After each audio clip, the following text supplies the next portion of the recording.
Presented by RS Films Sindhara.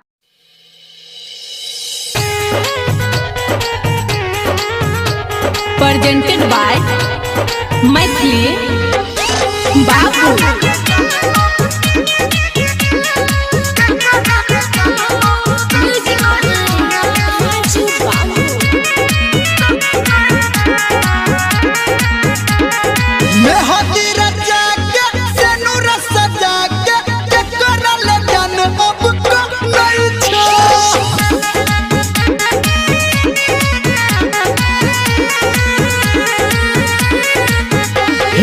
कहने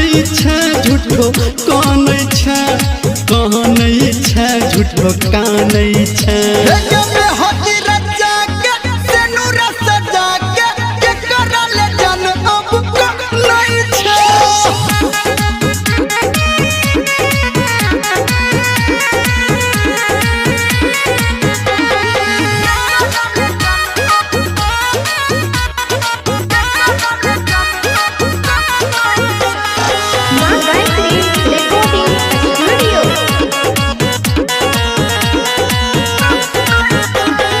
भेलो तोहर प्यारा लेला दोसर के सहारा तोरा चक्कर में जान फसल दिल ई बेचारा भेलो तोहर प्यारा लेला दोसर के सहारा तोरा चक्कर में जान फसल दिल ई बेचारा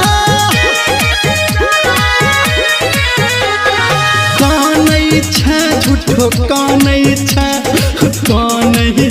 झूठो कानई छे मैं हदीर जाके सेनुर सजा के करल जान अब कानई छे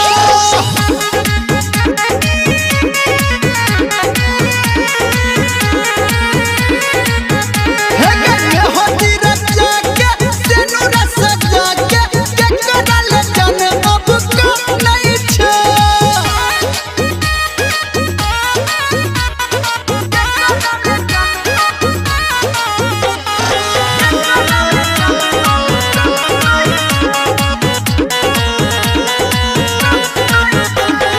करे छागे शादी हमर के बर्बादी कहू छोरा निरमलिया लले रमेश से आजादी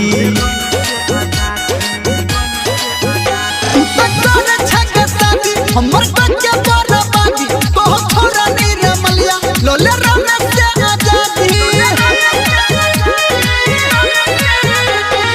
कहने छे झूठो कहने छे झूठो कहने